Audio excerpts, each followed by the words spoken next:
Hello students, welcome to Global Online. This is Ankita Sood. Jammu Kashmir SET paper 1 के final revision के लिए full syllabus mock test आज मैं लेकर आई हूँ।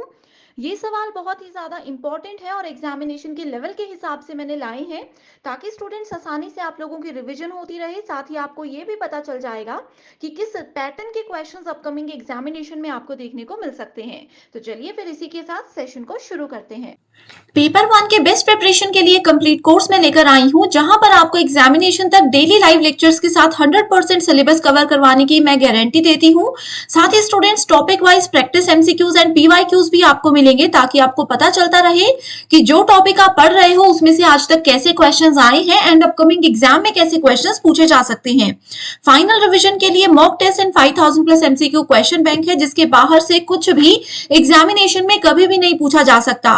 बच्चों को नोट्स बनाने में बहुत ज्यादा समय लगता है, लेकिन इस कोर्स में आप लोगों को हम पीडीएफ फॉर्मेट में फुल सिलेबस नोट्स देते हैं, जो कि एग्जाम के लिए बहुत ही ज्यादा इंपॉर्टेंट है। एंड न्यू बैच भी हमारा मंडे से स्टार्ट होने वाला है, तो आप सभी स्टूडेंट्स इसको जरूर ज्वाइन कर लीजिए। इससे पहले फ्री वीडियोस और मॉक टेस्ट को जरूर देखना, जो कि आपको ग्लोबल ऑनलाइन ऐप पे मिलेगा। स्टोर सेक्शन पर सर्च बार में लिखिए कोर्स का नाम। जैसे ही आप कोर्स पे क्लिक करते हो, यहाँ पर आपको इसकी ड्यूरेशन दिख जाएगी। एग्जामिनेशन तक आप लोगों के लिए ये कोर्स वैलिड रहेगा।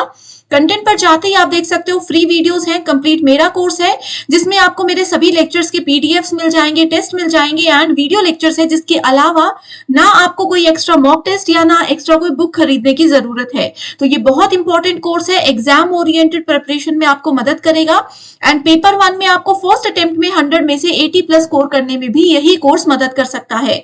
तो आप सभी स्टूडेंट्स गिवन नंबर्स पर कॉन्टैक्ट करके इसको जरूर ज्वाइन कर लीजिए। फर्स्ट क्वेश्चन है, the lowermost layer of the atmosphere which is closest to the surface of the earth is known as what? अब देखिए, पृथ्वी में आपको पता है कि वायुमंडल होता है। वायुमंडल की सबसे निचली परत कौन सी है?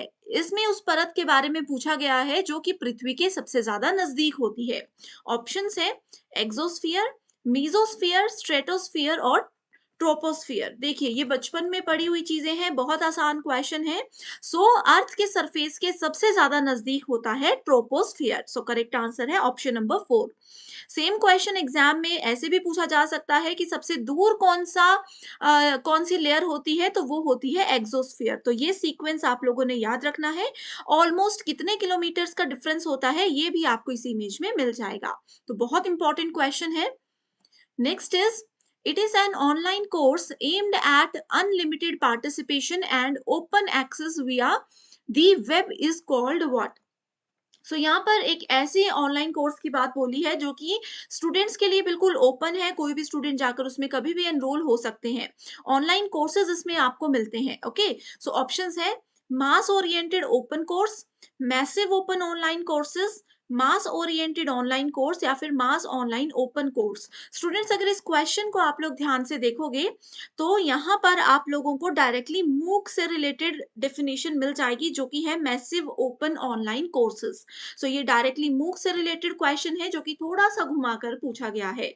तो इस तरीके के क्वेश्चंस में आपको समझना है, ध्यान से ऑप्शंस को देखना है कि क्या कहा गया है। Okay, massive open online courses यानी कि मूक क्या है? स्वयं पोर्टल का ही ये एक पार्ट है, उसी का एक वर्टिकल है, जिसमें स्टूडेंट्स ऑनलाइन कोर्सेज में एनरोल हो सकते हैं। एग्जाम में ये भी पूछा जा सकता है कि मूक के कितने क्वाड्रेंट है, तो इसके होते हैं 4 क्वाड्रेंट्स। डिटेल में ऑलरेडी सेपरेट वीडियो में हम डिस्कस कर चुके हैं, जिसका लिंक आपको डिस्क्रिप्शन में मिल जाएगा। अगला सवाल है, रिसर्च रिलायज ऑन एक्सपीरियंस और observation alone, often without due regard for system and theory. It is a data based research. The appropriate word in the blank is what? Simple सा question है। अब students ने 2-3 बार ये question पढ़ा होगा, वो बोलेंगे मैम हमें नहीं आता। तो इसमें एक ट्रिक है, रिसर्च एप्टीट्यूड के क्लास में भी मैंने बताया है कि रिसर्च में कभी भी अगर आपको एक्सपीरियंस और ऑब्जर्वेशन ये दोनों टर्म एक साथ दिख जाती हैं, इसका मतलब है कि हम बात कर रहे हैं एम्पेरिकल रिसर्च की। तो करेक्ट आंसर है ऑप्शन नंबर 2। इसको याद कैसे रखना है? आप लोगों ने एम्पायर शब्द सुना होगा। एम्पायर कौन होते हैं? एम्पायर एक एक्सपीरियंस्ड पर्सन होते हैं, जिनको उस पर्टिकुलर गेम के बारे में सब कुछ पता होता है। और एम्पायर का काम क्या होता है? किसी को ऑब्जर्व करना होता है। ठीक है, वो अनुभवी इंसान होते हैं और लोगों को या फिर गेम का अवलोकन करना उनका काम होता है। तो इस तरीके से आप एम्पिरिकल को याद रख सकते हो। स्टूडेंट्स, अगर अभी तक के जो ट्रिक्स और आंसर्स मैं आपको बता रही हूँ, जो भी चीज़ें हैं, ये सेशन अगर आपको पसंद आ रहा है और आप चाहते हो कि बाकी के सेशंस भी मैं कंटिन्यू करूँ, बाकी के ईयर्स के सेशंस भी हम कंटिन्यू करें, तो एक बार मुझे कमेंट करके आप लोग ज़रूर बता दीजिए, ठीक है? Next is the government of India conducts census after every 10 years. The method of research in this process is called what? अब देखो, सरकार हर 10 साल के बाद जो है एक सर्वे कंडक्ट करवाती है, ठीक है? जनगणना करवाती है। तो जनगणना जो 10 साल के बाद होती है, ये प्रक्रिया अगर हम रिसर्च का इसको लिंक कर दें रिसर्च के साथ, तो ये क्या होता है? Case study, experimental research, developmental research या फिर सर्वे। तो ये क्या होता है? सर्वे होता है। आप लोगों ने भी सुना होगा, आपस में भी लोग बात करते हैं कि गवर्नमेंट की तरफ से सर्वे हो रहा है कि जनगणना करनी है, कितने लोग नए पैदा हुए, कितनों की मृत्यु हो गई, ये सब चीज़ें सर्वे के अंदर आती है, ठीक है? Next is TV channel launched for covering only engineering and technology subject is known as। तो आप सबको पता है कि स्वयं प्रभा नाम का एक प्लेटफॉर्म है, जहां पर हमारे पास अभी लेटेस्ट डेटा की अगर बात करें तो 40 डीटीए चैनल है। इसमें बोला है कि जो सिर्फ इंजीनियरिंग और टेक्नोलॉजी के सब्जेक्ट इन 40 डीटीए चैनल्स में से पढ़ाते हैं, उस चैनल का नाम क्या है? तो देखिए, ये 40 डीटीए चैनल्स के नाम याद रखने की जरूरत नहीं है। आप शुरू के 6-7 नाम याद रख लीजिए और अंत के कुछ नाम याद रख लीजिए, ठीक है? जैसे या फिर फेमस फेमस टेक्नोलॉजी जो है, इनके नाम याद रख लीजिए, बहुत आसान है, 2-3 बार पढ़ोगे तो याद हो जाएगा। सो इंजीनियरिंग और इससे रिलेटेड है एकलव्य। एक होमवर्क क्वेश्चन दे रही हूँ, बताइए किसान नाम का कोई चैनल स्वयं प्रभा के अंदर आता है या नहीं? अगर आता है तो किसान नाम के चैनल में कौन सा सब्जेक्ट पढ़ाया जाता है? ये क्वेश्चन एग्जाम में जरूर आएगा, मैंने दे दिया आपको होमवर्क, जिसका आंसर कमेंट करके बताओगे। Why should a teacher not be punished severely? Why should a student not be punished severally, ठीक है? यानी कि एक स्टूडेंट को बार बार कड़ी सजा क्यों नहीं देनी चाहिए? ही में क्वारल विद द टीचर, यानी कि वो शिक्षक से झगड़ा कर सकते हैं। ही में leave the school and join another, कि वो दूसरा स्कूल ज्वाइन कर लेंगे। पेरेंट ऑफ द स्टूडेंट में क्वारल विद द टीचर, कि इसमें पेरेंट के जो जो छात्र के माता पिता हैं, वो टीचर से आके लड़ाई कर सकते हैं, इसलिए बच्चों को नहीं डांटना चाहिए। फोर्थ ऑप्शन है द स्टूडेंट में develop a negative attitude towards his studies, teacher and school, ठीक है? सो यहाँ पर देखिए, करेक्ट आंसर आपको क्या लगता है कि जो स्टूडेंट है, उनको अगर बार-बार हम हर बात पे डाँटेंगे, गुस्सा करेंगे, चिल्लाएँगे, तो एक नेगेटिव एटीट्यूड उनका आएगा पढ़ाई से रिलेटेड, टीचर से रिलेटेड, स्कूल से रिलेटेड, तो वो स्कूल आना पसंद नहीं करेंगे एंड धीरे-धीरे ऐसे में देखा गया है कि स्टूडेंट्स का पढ़ाई पर से मन हटता चला जाता है। नेक्स्ट क्वेश्चन है, which of the following best explains teaching models? So teaching model क्या होता है? जिसमें कि टीचर ऐसे टेक्निक्स यूज करते हैं जिससे कि स्टूडेंट्स इजीली कॉन्सेप्ट्स को समझ सकें और आसानी से गेम्स के थ्रू या फिर स्टोरीज के थ्रू वो अच्छे से कॉन्सेप्ट्स को समझ सकें। तो ये लर्निंग मॉडल्स हैं, इंस्ट्रक्शनल मॉडल्स हैं, टीचर मॉडल्स हैं या फिर लर्नर इंटरसेक्शन है, इंटरेक्शन है, सॉरी, ठीक है? सो इसमें क्या है? Instructional model. जो टीचिंग मॉडल होते हैं, ये हमें बताते हैं कि एज अ टीचर आपको स्टूडेंट्स को कैसे पढ़ाना चाहिए। अब क्लास में हर एक स्टूडेंट का मेंटल लेवल तो बराबर नहीं होता, तो ये हमें बताते हैं कि वीक स्टूडेंट्स को कैसे हैंडल करना चाहिए, जो स्लो लर्नर्स होते हैं उनको कैसे हैंडल करना चाहिए। तो इंस्ट्रक्शनल मॉडल्स होते हैं कि कैसे निर्देश कक्षा में दिए जाने चाहिए। अगला सवाल है, under the new education policy 2020 the 10+2 structure of school curricula is to be replaced by what? अभी देखिए, हमने कल ही नेशनल एजुकेशन पॉलिसी पढ़ा था, अगर वो वीडियो नहीं देखी है तो लिंक डिस्क्रिप्शन बॉक्स में मिल जाएगा आपको। इसमें बोला है कि पहले 10+2 स्ट्रक्चर होता था एजुकेशन में, स्कूल एजुकेशन में, अब उसको हटा करके क्या बना दिया गया है। इसमें अगर ये पार्ट नहीं पढ़ोगे तो भी चलेगा, ठीक है? तो बस इसको याद रख लीजिए, ये बना दिया गया है 5+3+3+4, ठीक है? पहले होता था 10th क्लास तक के बच्चे एक छोटे लेवल पर होते थे, फिर +1 +2 होती थी। अभी 3 साल से 8 साल के बच्चे, 5 साल, 8 से 11, 3, 11 से 14, 3 और 14 से 18, 4। ये एज लिमिट के हिसाब से, एज के हिसाब से ग्रुप किया गया है। तो देखिए, आप यहाँ से भी आइडिया लगा सकते थे कि क्या करेक्ट आंसर होगा। Next is unsolicited, usually commercial messages such as email, text messages, and internet postings sent to a large number of participants or posted in a large number of places are called what? अब देखिए बहुत सारे जैसे email हैं, मान लीजिए मेरे company में हम 200 लोग काम करते हैं, ठीक है? मेरा नाम अंकिता है, मैं सीनियर हूँ, मैंने इन अंडर मेरी टीम में जो 200 लोग हैं उनको मैसेजेस करने हैं, ठीक है? लार्ज नंबर ऑफ रिसिपिएंट्स यानी कि बहुत से लोगों को सेम मैसेज करना है, ओके? तो इसके लिए हम क्या यूज करेंगे? बैकबोन, न्यूज़ ग्रुप, स्पैम या यूज़नेट? सो इसके लिए स्पैम यूज किया जाता है, ओके? और यहाँ पर देखो क्योंकि अनसॉलिड अनसॉलिसिटेड कहा है यानी कि अनचाहे मैसेजेस कहा है, ओके? सो वो स्पैम में जाते हैं, अदरवाइज नहीं जाते हैं। अगर ये नॉर्मल मैसेजेस होते तो स्पैम कभी भी आंसर सही नहीं होता।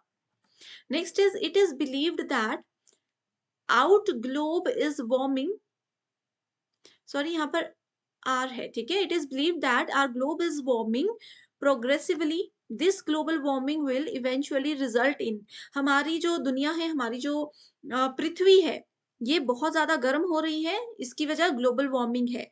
ये क्या परिणामित होगी, ठीक है? अंततः यानी कि इवेंचुअली क्या रिजल्ट इसका आएगा? Increase in availability of usable land यानी कि उपयोगी भूमि बढ़ती जाएगी, ये तो बिल्कुल भी नहीं बढ़ेगी। ग्लोबल वार्मिंग की वजह से ये कुछ भी नहीं होगा, पॉजिटिव चीजें तो कुछ भी नहीं होगी, ठीक है? Fall in the sea level यानी कि सी लेवल है ये, ठीक है? यानी कि जो समुद्र के जल का स्तर है वो फॉल होता जाएगा, उसमें गिरावट आती जाएगी। Uniformity of climate at equator and poles यानी कि भूमध्य रेखा और ध्रुवों पर जलवायु की एक रूपता होगी, एक रूपता इनमें बिल्कुल भी नहीं होगी अगर ग्लोबल वार्मिंग बढ़ती है। मेल्टिंग ऑफ पोलर आइस यानी कि ध्रुवीय बर्फ जो है वो पिघलने लग जाएगी। अब देखिए आंसर आपको इजीली पता चल रहा है, ग्लोबल वार्मिंग यानी कि हमारी पृथ्वी गर्म हो रही है, तो पोलर आइसेस जो है वो मेल्ट होते चले जाएंगे। Next is the word cybernetics was first used by, ये आईसीटी का क्वेश्चन है, बहुत इंपॉर्टेंट नहीं है तो इग्नोर भी कर सकते हो। साइबरनेटिक्स नॉर्बर्ट विनर के द्वारा सबसे पहले ये वर्ड यूज किया गया था। नेक्स्ट क्वेश्चन है आपका रिसर्च एप्टीट्यूड से रिलेटेड, इसमें मैच द फॉलोइंग है, लिस्ट 1 एंड लिस्ट 2। अब देखिए बाकी ऑप्शन पढ़े हो या नहीं पढ़े हो, ये वाला ऑप्शन हमने बहुत बार पढ़ा है रिसर्च एप्टीट्यूड के। मेरे अगर आपने वीडियोस देखे हैं तो जरूर आप लोगों को इस क्वेश्चन का आंसर आता होगा, ठीक है? सो देखिए क्या बोला गया है इसमें, आईबीआईडी क्या करता है, in the same place footnotes और ये सब चीजों से रिलेटेड अगर हम चीजें बार बार ऐड करते हैं तो आईबीआईडी उसमें यूज किया जाता है। सो आईबीआईडी को डायरेक्ट याद रखिए, in the same place. So fourth का थर्ड हम यहाँ पर देख सकते हैं, जिसकी वजह से ये ऑप्शन गलत हो जाएगा, ठीक है? इसके बाद अब फर्स्ट है सीएफ डॉट। सीएफ डॉट जो है वो होता है कंपेयर करने से, कि दो चीजों को अगर रिसर्च में हम कंपेयर कर रहे हैं तो सीएफ पूरा कंपैरिजन का स्टेटमेंट नहीं लिखना होता, डॉट सीएफ डॉट अगर लिखेंगे तो रिसर्चर समझ आते हैं कि यहाँ पर दो चीजों को कंपेयर किया जा रहा है, ओके? सो फर्स्ट का फोर्थ है जिसकी वजह से ये ऑप्शन भी गलत हो जाएगा। Then we have second ETAL dot, ठीक है? ETAL dot is related to and others, ठीक है? सो इस हिसाब से आप देख सकते हो यहाँ पर करेक्ट आंसर आ जाएगा option number 1। OP dot CIT is related to, it is related to in the work cited. So ज्यादा कुछ याद नहीं रखना, ये टर्म्स मैंने बता दी, इस क्वेश्चन से इसको नोट कर लीजिए, ये काफी है। नेक्स्ट है which one of the following is not a barrier to effective communication, यानी कि अगर दो लोग आपस में बातचीत कर रहे हैं, इन दोनों की बातचीत के बीच में कौन सा ऐसा है जो कि बाधा नहीं बन सकता? नॉइस, आसपास शोर है तो वो बाधा जरूर बनेगी। अनक्लियर ग्राफिक्स यानी कि जो हम बातचीत कर रहे हैं, जो हम एक दूसरे को कुछ फोटोज दिखा रहे हैं वो क्लियर नहीं है, तो भी वो एक बाधा बन सकती है, इसमें पूछा है not a barrier. In attention यानी कि मैं स्टोरी सुना रही हूँ, सामने वाला सुन ही नहीं रहा, उनका ध्यान फ़ोन पर है, तो ये भी एक बाधा है। लोकेशन बाधा नहीं बन सकती है मोस्ट ऑफ द टाइम्स, ख़ास तौर पर तब अगर हम इन 3 ऑप्शंस के साथ इसको कंपेयर करें। लोकेशन अब जैसे मैं अपने सिटी में बैठ कर के आपको पढ़ा रही हूँ, आप अपने-अपने घर में, अपनी-अपनी सिटी में बैठकर ये सब चीज़ें पढ़ रहे हो, ये सेशन सुन रहे हो, सो लोकेशन क्या हमारी कम्युनिकेशन में बाधा बनी है? नहीं बनी है। सो करेक्ट आंसर है option number D. It refers to the pramana of non-perception which consists in the preventative knowledge of negative facts. Okay? इसमें पूछा है प्रमाण ऑफ नॉन परसेप्शन, गैर धारणा के प्रमाण के बारे में बात की गई है। एक ऐसा प्रमाण का नाम पूछा गया है जिसकी कोई भी धारणा नहीं है, खास तौर पर जो कि नॉलेज ऑफ नेगेटिव फैक्ट से रिलेटेड, हमें जो कि नकारात्मक तथ्यों का निवारक हमें या फिर नकारात्मक तथ्यों के बारे में हमें जो नॉलेज देता है, उस प्रमाण के बारे में बात की गई है। ऑप्शंस है उपमना, उपमान, उपमना कंपैरिजन होता है, शब्द, अर्थपत्ति यानी कि किसी का मीनिंग, अनुपलब्धि मतलब अनअवेलेबल। करेक्ट आंसर है अनअवेलेबल, अनुपलब्धि। फुल फॉर्म ऑफ एसएनटीपी, याद रखिएगा, एसएमटीपी अलग चीज होती है, ये आईसीटी में है, और एसएनटीपी इस क्वेश्चन में पूछा गया है, ठीक है। सो एसएनटीपी की फुल फॉर्म होती है सिंपल नेटवर्क टाइम प्रोटोकॉल। इसमें डिटेल में नहीं जाना, बस फुल फॉर्म याद रख लीजिए। स्टूडेंट्स अभी देखिए आईसीटी की सीरीज भी आपके लिए ग्लोबल ऑनलाइन ऐप पर है, जहां पर ऐसी सारी फुल फॉर्म्स हमने ऑलरेडी डिस्कस की हुई है, तो उस वीडियो को जरूर देख लीजिए। जनरल एब्रीवेशंस ऑफ आईसीटी करके फर्स्ट और सेकंड लेक्चर आपको ग्लोबल ऑनलाइन ऐप में मिल जाएगा। दूसरी स्टेटमेंट जो मैं बोलती वो है एसएमटीपी, एस एसएमटीपी, ठीक है। एसएमटीपी का मतलब होता है simple mail transfer protocol. Email सब लोग करते हैं, ईमेल जब एक जगह से दूसरी जगह को जाती है तो इंटरनली उसमें एक प्रोटोकॉल, एक रूल फॉलो किया जाता है जिसका नाम है सिंपल मेल ट्रांसफर प्रोटोकॉल। अगला सवाल है, if the proposition vegetarians are not meat eaters is false, vegetarians are not meat eaters is false, then which of the following inference is correct? So ये क्वेश्चन है आपका logical reasoning से related, जिसमें कि हमने ऑलरेडी AEIO वाला concept पढ़ा है। फिर बता रही हूँ, डिस्क्रिप्शन बॉक्स में लिंक है एक प्लेलिस्ट का, उस लिंक के अंदर सारे वीडियोस हैं, आप जरूर सर्च कर लीजिए, या फिर ग्लोबल ऑनलाइन ऐप में आपको सब कुछ मिल जाएगा। ए का मतलब होता है ऑल, ई का मतलब होता है नो, आई का मतलब होता है सम, और ओ का मतलब होता है सम नॉट, ठीक है। अब देखिए यहाँ पर इस क्वेश्चन में बोला गया है कि अगर vegetarians are not meat eaters, not यानी कि ये वाली स्टेटमेंट है, इसमें बोला है कि अगर ये स्टेटमेंट फॉल्स होगी तो ट्रू स्टेटमेंट कौन सी होगी, ठीक है।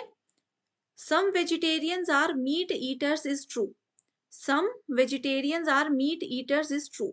अब देखिए क्या होता है AEIO के कॉन्सेप्ट में, अगर ई फॉल्स है तो आई ट्रू होगा, यहां पर ये बोला था ई फॉल्स है तो आई ट्रू होगा, यानी कि इसमें बोला है सम वाली स्टेटमेंट ट्रू होगी, तो some vegetarians are meat eaters, ये बिल्कुल सही है, ठीक है। दूसरा है all vegetarians are meat eaters is doubtful.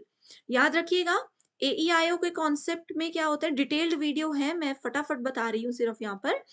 इसमें अगर नो वाली स्टेटमेंट आप लोगों की फॉल्स होती है तो ये वाली ऑल वाली स्टेटमेंट हमेशा डाउटफुल ही होगी, तो ये भी आपका करेक्ट ऑप्शन है। तीसरी स्टेटमेंट है some vegetarians are not meat eaters, some vegetarians are not meat eaters is true, ये फॉल्स है, ऊपर से नीचे की तरफ को जब आते हैं तो स्टेटमेंट होती है ट्रू, तो ये ऑप्शन भी बिल्कुल सही है। Some vegetarians are not meat eaters is doubtful, ये वाला ऑप्शन गलत है। सो ऑप्शन 1 2 3 जो है सही है। बहुत से बच्चों को कंफ्यूजन हुआ होगा अभी AEIO में, क्योंकि मैंने बहुत जल्दी ये पढ़ाया है, ठीक है। डिटेल्ड वीडियो अवेलेबल है, लिंक मिल जाएगा डिस्क्रिप्शन में। इसको बोला जाता है लॉजिकल रीजनिंग में क्लासिकल स्क्वायर ऑफ ऑपोजिशन, ठीक है, ये जरूर पढ़ना है। आईसीटी का क्वेश्चन है cache memory is faster than random access memory. ठीक है, cache memory random access memory से फास्ट होती है, ये बिल्कुल सही है। ठीक है, ये बहुत ज्यादा फास्ट मेमोरी होती है। सेकंड स्टेटमेंट बोलती है random access memory is closer to processor than cache memory, तो ये बिल्कुल गलत है। ठीक है, ये इसके क्लोजर बिल्कुल भी नहीं होता। सो इस अकॉर्डिंग करेक्ट आंसर है option number 3, that is statement 1 is correct and statement 2 is incorrect.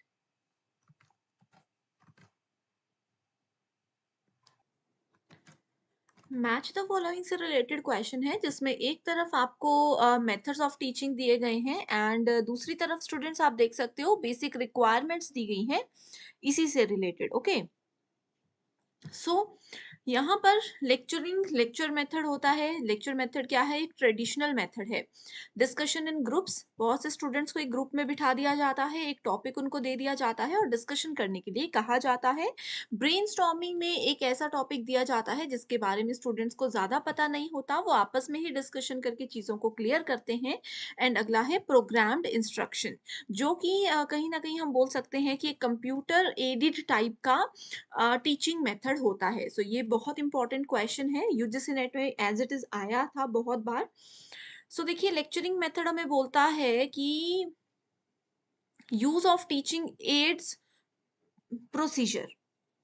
ठीक है, जो टीचिंग एड्स होते हैं, जो पढ़ाने में एक टीचर को मदद करते हैं, जैसे कि ब्लैक बोर्ड, व्हाइट बोर्ड, ठीक है, बुक्स होती हैं, नोटबुक्स होती हैं, मैप्स होते हैं। सो ये सारी teaching ads procedures lecturing method में इस्तेमाल किए जाते हैं। सो ए को हम थर्ड के साथ मैच करेंगे and easily you can C direct answer हमें मिल जाएगा, that is option number D. ठीक है, अगला भी देखते हैं इसमें। Discussion in groups, group discussion जो होता है that is production of large number of ideas. Group discussion में बहुत ज्यादा आइडियाज जनरेट होते हैं। जैसे मान लीजिए 5 स्टूडेंट्स अगर ग्रुप में हैं, एक ने कहीं से भी बात शुरू की, उनकी बात से कोई दूसरा पॉइंट उठाकर दूसरे पर्सन ने कुछ और बात बोल दी, तो करते करते डिस्कशन आगे बढ़ती जाती है और बहुत से नए आइडियाज जनरेट होते हैं। Next we have is brainstorming, small step presentation with feedback provided. ठीक है, इसमें टीचर का भी इन्वॉल्वमेंट होता है, स्टूडेंट्स भी आपस में फीडबैक दे सकते हैं और टीचर्स भी दे सकते हैं। Then we have programmed instruction, content delivery in a liquid language. ठीक है, एक प्रोग्राम्ड इंस्ट्रक्शन यानी कि मैं पूरा प्लान करके आई हूँ क्या पढ़ाऊंगी, कैसे पढ़ाऊंगी, और डायरेक्ट आप लोगों को इंस्ट्रक्शंस दूंगी। सिंपल सी लैंग्वेज में डायरेक्ट जो कंटेंट है वो आपको डिलीवर करवाया जाएगा, कोई इसमें ज्यादा एडवांस चीजें नहीं होती हैं। ओके, सो नेक्स्ट क्वेश्चन है फ्लाई ऐश से रिलेटेड। So here as you can see, fly ash produced in thermal power plants is an eco-friendly resources for use in what? So agriculture as micronutrient, इसमें इसको use किया जाता है fly ash को। ठीक है, fly ash इसी से रिलेटेड होता है। Then we have wasteland development, बिल्कुल सही। Dam and water structures holding, बिल्कुल सही। एंड ब्रिक इंडस्ट्री, ये भी सही है। सो करेक्ट आंसर हो गया ए, बी, सी एंड डी। इस तरीके के क्वेश्चंस में समझाने का कुछ नहीं है, बस आप लोगों को याद रखनी है थोड़ी सी चीजें।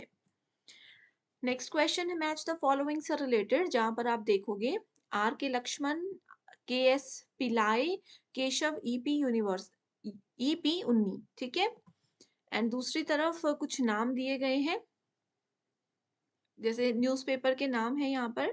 ठीक है, आपको बताना है कौन इनके डेवलपर हम बोल सकते हैं। सो करेक्ट आंसर पे जाते हैं डायरेक्टली। इस तरीके के क्वेश्चंस इंपॉर्टेंट तो नहीं होते हैं क्योंकि हम आइडिया नहीं लगा सकते क्या पूछा जाएगा, तो आप इसका डायरेक्ट आंसर देख सकते हो। देखिए, इसके आंसर में हमें बोलता है आर के लक्ष्मण जो है, that is a person who is related to Times of India. Then we have K.S. Pillai. He is related to Shankar's Weekly.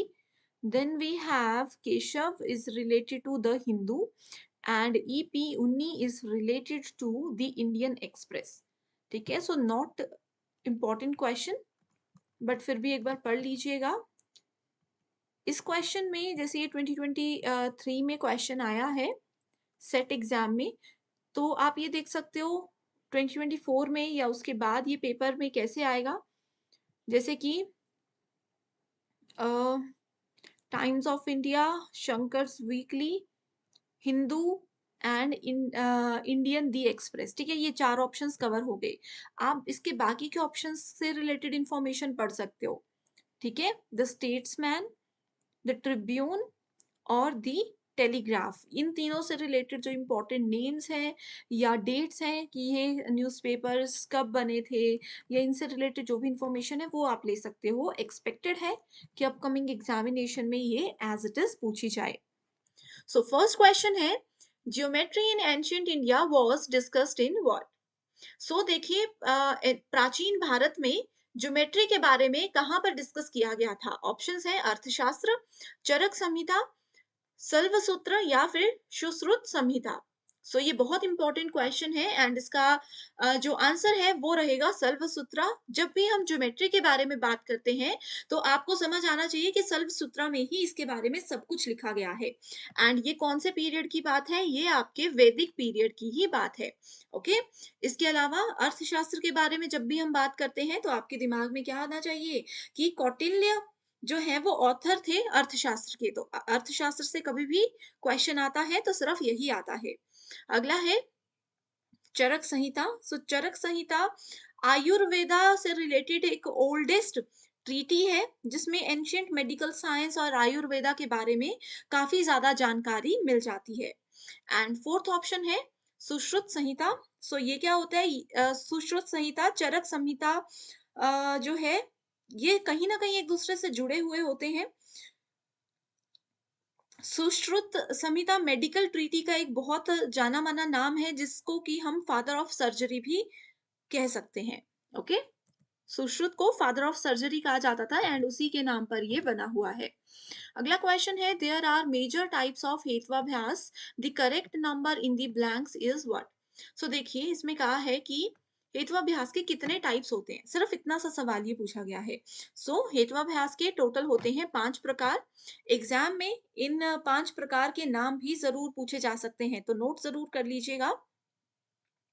ठीक है, सो सबसे पहला हेत्वाभ्यास होता है असिद्ध। असिद्ध, ठीक है, हिंदी इंग्लिश सेम रहेगा। असिद्ध, अनप्रूव्ड, जिस चीज को सिद्ध ना किया गया हो, प्रूव ना किया गया हो। दूसरा होता है सव्य विकारा। सभ्य विकारा, irregular middle, fallacy of irregular middle इसको बोलते हैं। तीसरा आ जाता है हमारे पास सत प्रतिपक्ष। एच नहीं होगा, सत प्रतिपक्ष होगा। ठीक है, इसके बाद चौथा आ जाता है बाधिता एंड फिफ्थ आ जाता है विरुद्ध, जो कि बहुत इंपॉर्टेंट है। विरुद्ध को हिंदी में बोला जाता है इसको इंग्लिश में कहा जाता है जनरल टर्म में कॉन्ट्राडिक्टरी मिडल। ठीक है, विरुद्ध, किसी के विरुद्ध, किसी के अगेंस्ट अगर हम बोलते हैं तो उसको विरुद्ध कहा जाता है। तो ये हेत्वाभ्यास के 5 प्रकार हैं। अगला क्वेश्चन है, राइट टू एजुकेशन एक्ट यानी कि शिक्षा का अधिकार अधिनियम जो कि 2009 में बनाया गया था।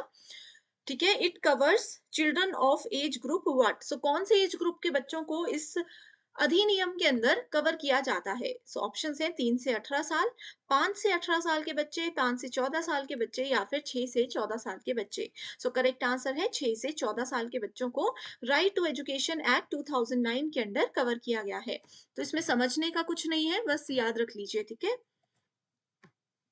The vihara of Vikramashila was established by whom? ठीक है, विक्रमशिला यूनिवर्सिटी एंशियंट यूनिवर्सिटी एक बहुत ही ज्यादा फेमस थी। इसमें जो विहार की बात की गई थी ये किसके द्वारा स्थापित किया गया था?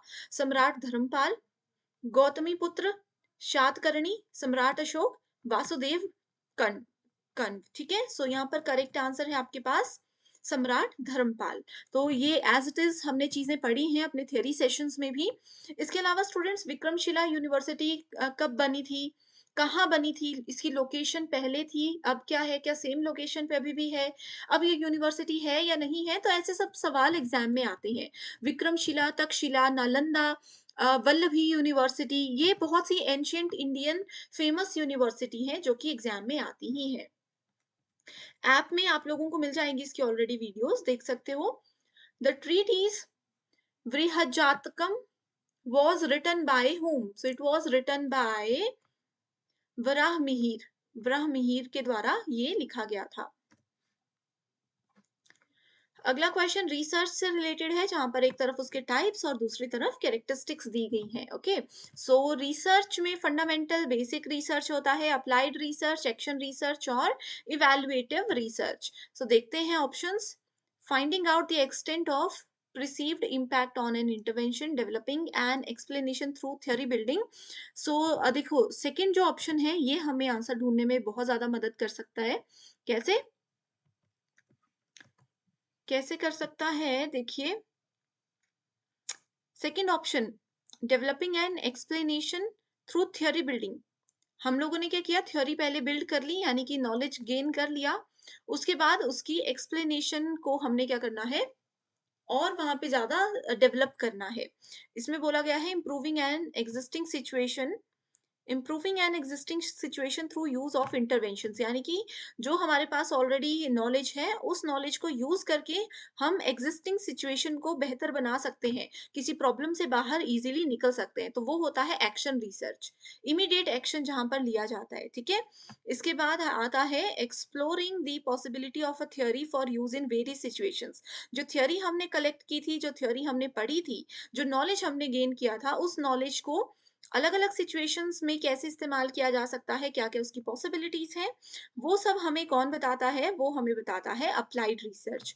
Theme based interaction among participants, so ये आ जाता है आपका फंडामेंटल रिसर्च। सो इस अकॉर्डिंग देखेंगे, correct answer is option number B.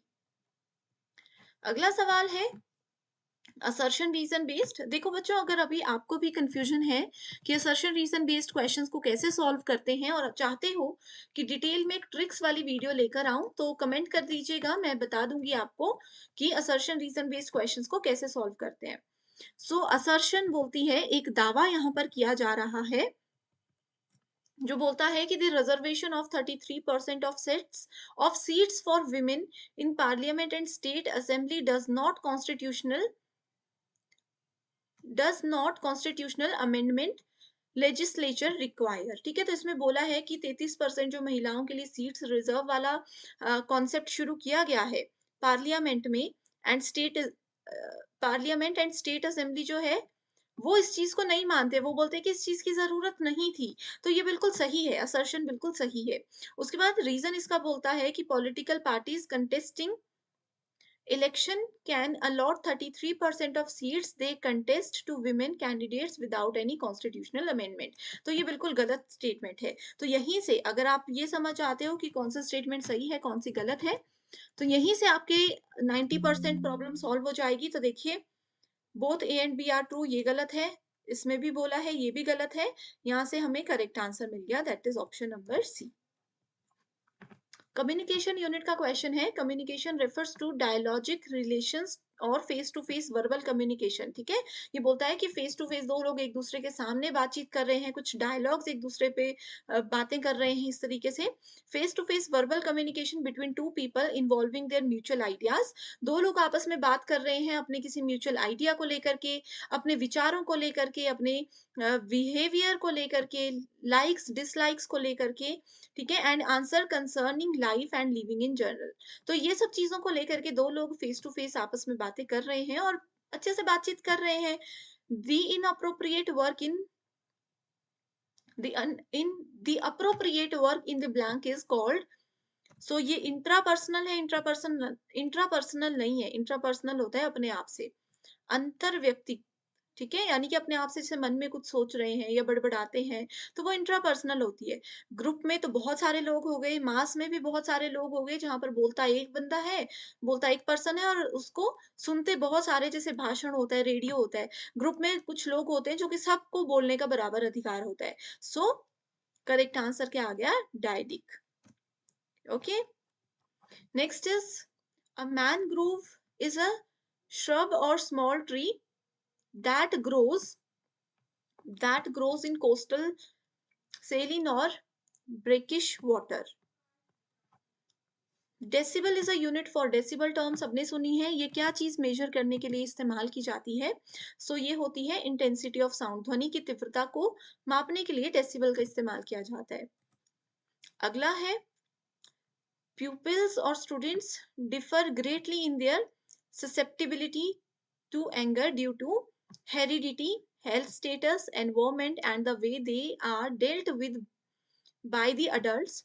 As a teacher, how will you try to direct attention of the students toward something else? अब देखिए कई बच्चों में ऐसा होता है ना, किसी की हेरिडिटी है, किसी का ये खानदानी है कि क्रोध बहुत जल्दी आता है, बहुत इमोशनल है, उनका हेल्थ स्टेटस कि कोई बच्चा बीमार ही रहता है। तो ऐसे में एज अ टीचर आपको क्या करना चाहिए कि उस बच्चे का ध्यान किसी और चीज पर आप आकर्षित करके उनको इन चीजों से थोड़ा सा ध्यान उनका दूर हटाने की कोशिश कर सको।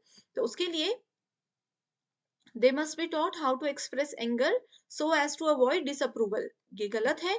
Anger should be used in socially acceptable channel. इसमें बोल रहे हैं कि एंगर, बच्चों को ये हमें सिखाना चाहिए कि गुस्सा सिर्फ वही करो जहां पर सोशली एक्सेप्टेबल आपका ये होना चाहिए, ठीक है।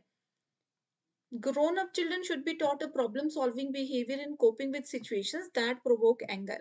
All of the above. So यहाँ पर करेक्ट आंसर होगा option number 3।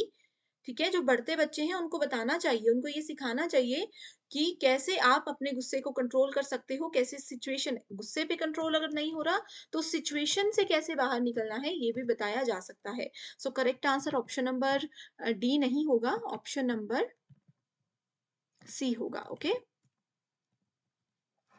Next is Indian Institute of Science, Indian Association for the Cultivation of Science, Bhandarkar oriental research institution या institute central of Himalayan cultural study. ये थोड़े से tough questions की category में आ जाते हैं क्योंकि इसमें हम एक्सपेक्ट नहीं कर सकते कि क्या क्वेश्चन आएंगे। ठीक है, ये नाम है, आपको बस बताना है कौन सा इंस्टीट्यूट किस जगह पर है, तो इसको आप डायरेक्टली याद रख लीजिए। जो इस वीडियो का पार्ट 1 था वहां भी हमने कुछ ऐसा ही क्वेश्चन पढ़ा है ना। सो आप देख सकते हो कि किस प्रकार के क्वेश्चंस एग्जाम में आते हैं।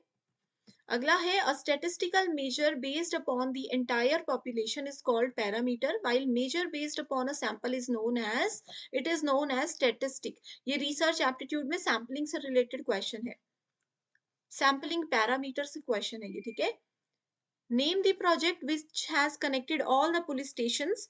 ये आईसीटी का क्वेश्चन है, इसमें बोला है कि एक हमने ऐसा प्रोजेक्ट बनाया जिसमें हमने अपने एरिया के सारे पुलिस स्टेशंस को आपस में एक नेटवर्क के थ्रू कनेक्ट कर दिया, ठीक है, एंड धीरे धीरे कंट्री के सारे पुलिस स्टेशंस को कनेक्ट कर दिया एक ही नेटवर्क में with utmost secrecy from general people, and जो आम आदमी है उनसे इनकी जो भी बातचीत हो रही है वो सीक्रेट ही रहेगी।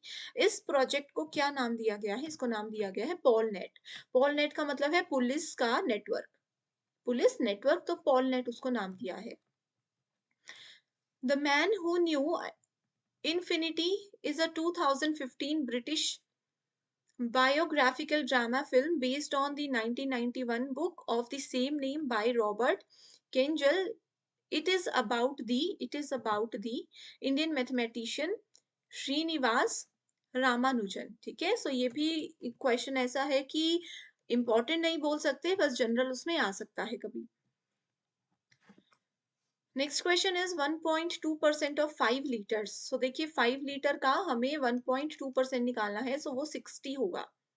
ओके, अब देखिए यहाँ पर एक चीज ध्यान रखना, थोड़ा सा जो मैथ्स के क्वेश्चंस आएंगे वो मैं फटाफट से बताती हूँ आपको। एंड अगर इन्हीं मैथ्स के क्वेश्चंस पर बहुत डिटेल वीडियो चाहिए, ठीक है, कि डिटेल में सॉल्यूशन हम दें, तो वो आपको मिल जाएगा ग्लोबल ऑनलाइन ऐप में मैथमेटिक्स वाले सेक्शन में। ओके, सो इस क्वेश्चन में बोला है a बाय b है 8/15, b बाय c है 5/8, then we have c by d 4/5, तो हमें ढूंढना है a बाय d। ठीक है, a बाय d हमें ढूंढना है, तो बहुत इजी है। a बाय d का करेक्ट आंसर है 4/15। इस तरीके से आप देख सकते हो।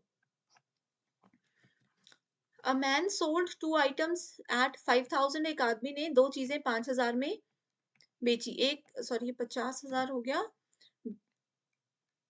5,000 में एक पर्सन ने दो चीजें बेची, आइटम ए भी 5,000 में, आइटम बी भी 5,000 में। एक में उसको 20% का फायदा हुआ और एक में उनको 20% का नुकसान हुआ। तो बताइए कि कितने परसेंट का नुकसान हुआ, कितने परसेंट का प्रॉफिट हुआ। ठीक है, मतलब ज्यादा क्या हुआ, प्रॉफिट हुआ ज्यादा या नुकसान हुआ ज्यादा। अब ऐसे क्वेश्चंस में देखिए क्या होता है, अगर सेम लॉस सेम प्रॉफिट बताया गया हो किसी सेम वैल्यू पर, तो आप उसको डायरेक्टली लिख सकते हो। आपने क्या करना है, 20 × 20 डिवाइडेड बाय 100 4% इसका डायरेक्ट आप निकाल सकते हो। इसके लिए लॉन्ग मेथड भी है जहां पर देखिए ये है फॉर्मूला जो कि आपको इस्तेमाल करना है, ठीक है। इसका स्क्रीनशॉट ले लीजिए और इसको आप पढ़ सकते हो, कुछ भी नहीं है। देखिए 5,000 पे 20% प्रॉफिट में बोला है, ये 20% लॉस अगर 5,000 का होगा तो ये वैल्यूज आ गई। कॉस्ट प्राइस निकाला है, सेलिंग प्राइस निकाला है दोनों आइटम्स का, ठीक है। ओवरऑल लॉस कितना हुआ वो निकाला है तो 4% का हो गया। Following incomplete sequence, okay so यहाँ पर देखिए एक इनकम्प्लीट सीक्वेंस दिया है, ये 4, 16, 36 एंड 64। अगला नंबर जो क्वेश्चन मार्क बना होता है वो नंबर हमें ढूंढना है। सो नंबर होगा 100। कैसे, हमें क्या करना है, इनके बीच में जो भी वैल्यूज गिवन होती है इनके बीच में कॉमन रिलेशनशिप ढूंढना है। सो उसके लिए आप ये देख सकते हो, 4 को देखेंगे 2 का स्क्वायर, 16 इज 4 का स्क्वायर, 6 का स्क्वायर, 8 का स्क्वायर, 10 का स्क्वायर, 12 का स्क्वायर, इस तरीके से करते चलोगे तो वैल्यूज आपकी आती जाएंगी। तो 64 की अगली वैल्यू पूछी थी, that is 100। The simple interest on 6,000 for the period of 4th February 2022 से लेकर के 17th April 2022 तक 12.5 पर एनम का इंटरेस्ट था, ठीक है। तो इसमें हमें सिंपल इंटरेस्ट ढूंढना है, दैट इज 150 रुपीज। अगला सवाल है, एक टेबल आपके पास दिया गया है जिसमें कि क्लास 5th से लेकर के क्लास 10th तक के नंबर ऑफ बॉयज और गर्ल्स दिए हैं जो कि पास हो चुके हैं, ठीक है। अब सवाल है पहला, in which class is the difference between results of boys and girls are maximum, ठीक है। सो मैक्सिमम कैसे निकालना है, यहाँ पर देखिए डिफरेंस है 20, यहाँ पर है 10, यहाँ पर है आपके पास 20, हियर वी हैव 30, 10 का डिफरेंस है, यहाँ पर भी 10 का डिफरेंस है। तो मैक्सिमम किस में है, क्लास 8th में है। सो आप आंसर देख सकते हो क्लास 8। अगला सवाल है, in which class is the result of boys less than average result of girls. इसमें आपको क्या करना है, बॉयज का सारा जोड़ना है, गर्ल्स का सारा जोड़ना है, फिर देखना है कि किस में ज्यादा वैल्यूज आ रही हैं, तो वो आंसर होगा आपका 7th क्लास में, ठीक है। अगला है, in which pair of classes are the results of girls and boys in inverse ratio. So इसका आंसर होगा ये इनवर्स रेशो, मतलब मान लीजिए गर्ल्स एंड बॉयज बोला है तो गर्ल्स में आपका ये क्लास है और बॉयज में ये क्लास है, ठीक है। इस टेबल को बना लीजिए। इनवर्स में आपको ये देखना है, जैसे मान लीजिए कि इस वाले सेक्शन में रेशो क्या निकल रहा है, बॉय ज्यादा है, 8/6 का रेशो है, ठीक है। तो ऐसे आप लोगों को क्या करना है, चीजें वैल्यूज इसकी निकालनी है। जैसे कि मैंने बताया है, इन्हीं मैथ्स के क्वेश्चंस पर डिटेल्ड वीडियो ऑलरेडी अवेलेबल है, उसको फॉलो कर लीजिएगा। अगला सवाल है आपका, देखिए अगले जो क्वेश्चंस हैं वो आपके इस पैराग्राफ के बेस पर रहेंगे। इस वीडियो को पॉज कर लीजिए, स्क्रीनशॉट ले लीजिए इसका और फिर अगले क्वेश्चन पर जाइए। मैं डायरेक्टली आपको आंसर्स बताती हूँ, कोशिश कीजिएगा कि पैराग्राफ को खुद से सॉल्व करें।